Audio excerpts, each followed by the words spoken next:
প্রচণ্ড ডিপ্রেশন হচ্ছে, কেউ সাথে নেই, কেউ পাশে নেই, তাহলে তোমার যেটা মন চায় তুমি সেটা করো। হ্যাঁ, তুমি এটা পারবে না, আঁকতে পারো না, তবু আঁকতে ইচ্ছা করছে, এঁকে ফেলো। তবু ভুল করে ভুল মানুষটার কথা চিন্তা করো না। যত তুমি ভুল মানুষের কথা চিন্তা করবে, তত তোমার নিজের চিন্তা শক্তি হারিয়ে যাবে। তুমি চিন্তা করার শক্তি হারিয়ে ফেলবে, তুমি সিদ্ধান্ত নেওয়ার শক্তি হারিয়ে ফেলবে। কি আছে, তুমি আঁকতে পারো না, লোকে কি বলবে? আঁকতে পারো না, লোকে তো অনেক কিছুই বলবে, লোকের কথায় কি যায় আসে? তোমার মন যেটা চাইবে তুমি সেটাই করো।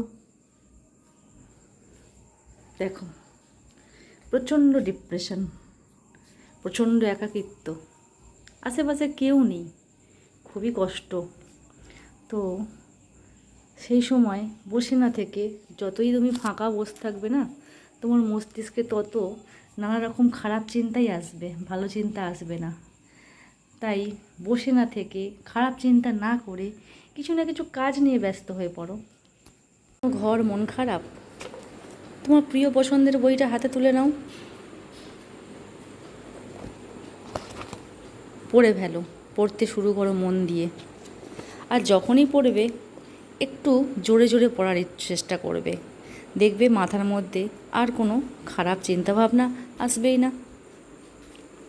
বই হচ্ছে না সবথেকে ভালো বন্ধু, সবাই ছেড়ে চলে যাবে, কিন্তু বই যেটা শিক্ষা দেবে সেটা কোনোদিনও তোমার থেকে কেউ কেড়ে নিতে পারবে না। তাই সবসময় বইকে সবথেকে বেশি প্রিয় বন্ধু ভাবো। ভীষণ মন খারাপ, সেই মুহূর্তে তোমার গয়নার বাক্সটা একবার খুলে ফেলো তো, দেখো তোমার কটা গয়না আছে, দেখো তোমার কটা পছন্দের জিনিস এখানে আছে, সেটা একবার খুলে নাড়াচাড়া করো, দেখবে কিছুটা মন এখানেও হালকা হয়ে যাবে। কারণ আমাদের মেয়েদের কাছে গয়নাটা হচ্ছে বা সাজের জিনিসটা হচ্ছে ভীষণ একটা মন ভালো করার জিনিস। তাই মেয়েদের যখন মন খারাপ হবে তখন তারা একটু গয়নার বাক্সটা খুলে নাড়াচাড়া করতেই পারো। তো দেখো, আমিও দেখছি, দেখবে কিছুটা তোমার মন হালকা লাগবে। তুমি যেই জিনিসগুলো কিনেছো, যে জিনিসগুলো পড়তে ভালোবাসো, সেগুলো একটু কিনে এরকমভাবে একটুখানি দেখাদেখি করো, নাড়াচাড়া করো, দেখো তোমার গয়নার বাক্সে কটা গয়না আছে, তোমাকে কি আরও কিনতে হবে? তো কিনে ফেলো, দেরি করে কী লাভ। মনটাকে সবসময় ভালো রাখার চেষ্টা করতে হবে। নেগেটিভিটি তো ছড়িয়ে আছে, চারিধারে নেগেটিভ এনার্জি ভর্তি, চারিধারে নেগেটিভ এনার্জি ভর্তি। তোমাকে কেউ পজিটিভ রাখার চেষ্টাই করবে না, সবাই সবসময়তে নেগেটিভ কথাবার্তা বলবে। হ্যাঁ, তোর দ্বারা এগুলো হয় না, তুই এগুলো পারিস না, তুই কখনোই উন্নতি করতে পারবি না। কিন্তু নিজের ওপর বা নিজের মনের ওপর জোর আর ভরসা দুটোই রাখা উচিত। নিজের প্রতি যদি ভরসা আর বিশ্বাস দুটো থাকে না, জীবনে তোমাকে কেউ কোনোদিনও হারাতে পারবে না। জীবন যুদ্ধে তুমি একদিন ঠিক জয়ী হবে। হ্যাঁ, এখন হয়তো সময়টা খারাপ, সময়টা তোমার মনের মতন নয়, কিন্তু তুমি ধৈর্য ধরো, অপেক্ষা করো, আর যেখানে যত নেগেটিভ জিনিস আছে সেখান থেকে যত তাড়াতাড়ি সম্ভব নিজেকে বার করে নাও। কারণ যত তুমি নেগেটিভ এনার্জির মধ্যে থাকবে তত তোমার মাথাটাও নেগেটিভিটিতে ভরে যাবে। ভীষণ কষ্ট হবে, যখন ভীষণ একা লাগবে, যখন খুব রাগ হবে, তখন এই মনের রাগগুলো না ডায়েরির পাতায় একটা একটা করে তুমি লিখতে থাকো। তোমার মনের রাগ, কষ্ট, দুঃখ, যন্ত্রণা তুমি লিখতে থাকো। তুমি লিখে এই কাগজটাকে ছিঁড়ে তুমি আগুনে জ্বালিয়ে দাও, দেখবে তোমার মন অনেকটা হালকা হয়ে যাবে। তবুও নিজের মনের কথা কোনো দিন কাউকে বলতে যেও না। কি বলো তো একটা কথা, সবার ঘরে মলম না থাকলেও নুন কিন্তু ঠিকই থাকে। তাই মলম তোমার কাটা ঘায়ে না লাগাতে পারলেও কাটা ঘায়ে নুনের ছিটা কিন্তু মানুষ লাগিয়ে ঠিকই দেবে। তাই নিজের মনের কথা ডায়েরিতে বন্দি করে রাখো, তবুও ভুল করে কাউকে বলতে যেও না। তোমার আশেপাশে এমন কিছু কিছু মানুষ দেখবে যারা নিজেরা অসৎ, কিন্তু তারা মানুষের সামনে এমন একটা মুখোশ পরে থাকে, নিজেদেরকে বিশাল সৎ প্রমাণ করার চেষ্টা করে। আর অপরদিকে যে মানুষটা তার সব সময়তেই ভালো চায়, তাকে সবার কাছে উঁচুতে রাখার চেষ্টা করে, তাকে কিন্তু ঠিক একটা না একটা সময় ডাউন প্রমাণ করিয়ে দেবে। তাই এই সব মানুষদের থেকে সব সময় দূরে থাকবে।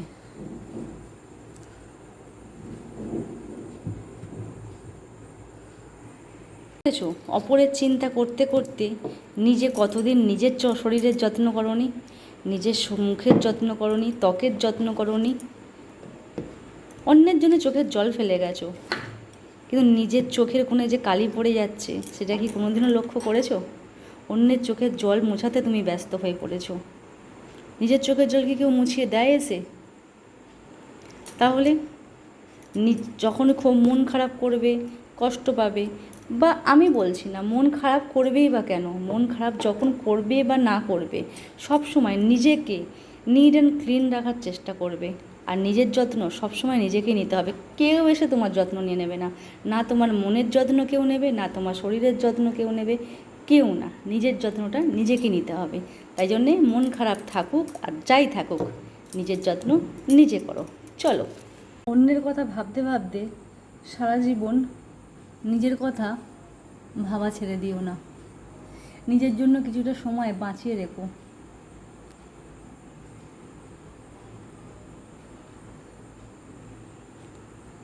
কারণ তোমার শেষ হওয়াটা কেউ চোখে দেখতে পাবে না, আর তোমার কাজটাও জীবনে কেউ চোখে দেখতে পাবে না। তোমার ভালো দিক, আলটিমেট তোমার ভালো দিক কেউ চোখে দেখতে পাবে না। যত রকমের তোমার বাজে গুণগুলো আছে সেগুলোকেই মানুষ খুঁটিয়ে খুঁটিয়ে তুলে ধরার চেষ্টা করবে। তাই নিজেকে ভালো রাখো, নিজের সবসময় যত্ন করো। এটা কিন্তু তুমি তোমার টাইম মতোই খেয়ে নিও, কারণ সবাই কিন্তু সবার টাইম মতন খেয়ে ঠিক ঘুমিয়ে পড়বে নিশ্চিন্তে। তোমাকে কিন্তু তোমার সন্তানের জন্য বেঁচে থাকতে হবে, তাই তোমাকে ঠিক টাইমে খাবারটাও নিতে হবে। যতটুকুই খাও ঠিক টাইম মতন খেতে হবে, কিন্তু কেউ এসে খাবার কথা বলবে না। যার যখন খাবার ইচ্ছা হবে সে তখন খেয়ে ঠিক ঘুমিয়ে পড়বে। তোমাকে সুস্থ থাকতে গেলে, তোমার বাচ্চাকে মানুষ করতে গেলে, তোমার বাচ্চাকে বড় করতে গেলে তোমাকে কিন্তু সুস্থ থাকতে হবে। সবার আগে তোমাকে সুস্থ থাকতে হবে। তো কথাগুলো সবার মাথায় থাকবে তো বন্ধুরা। আমি কিন্তু কোনো জ্ঞান দিলাম না, এটা একদম বাস্তব কথা, খাঁটি কথা, সত্য কথা। নিজের যত্ন কিন্তু দিন শেষে নিজেকেই নিতে হবে, আর নিজের যেটা মন চাইবে সেটাই করো, ঠিক আছে? শুধু নেগেটিভ মানুষদের থেকে 10 হাত দূরে থাকো। হ্যাঁ, মানসিক কষ্ট হবে তাদের থেকে দূরে থাকতে, 1 সপ্তাহ কষ্ট হবে, 1 মাস কষ্ট হবে, 1 বছর কষ্ট হবে, 2 বছর কষ্ট হবে, কিন্তু তারপর আস্তে আস্তে সব ঠিকও হয়ে যাবে। তাই নিজেকে ভালো রাখো, সুস্থ রাখো, সবাই ভালো থেকো। আর ভিডিওটি ভালো লাগলে অবশ্যই আপনাদের মূল্যবান মতামত দিয়ে কমেন্ট করবেন। যদি খারাপ লাগে সেই খারাপ কমেন্টও করবেন, ভালো লাগলে ভালো কমেন্ট করবেন, যেটাই লাগবে সেই কমেন্টটাই করবেন। আমি আমার মতামতগুলো আপনাদের জানালাম। তো ভালো লাগলে অবশ্যই লাইক দিয়ে পাশে থাকবেন, আর আপনাদের মতামত জানার জন্য কিন্তু আমি অপেক্ষা করব। ততক্ষণের জন্য সবাই ভালো থাকুন, সুস্থ থাকুন। Tata, bye, good night.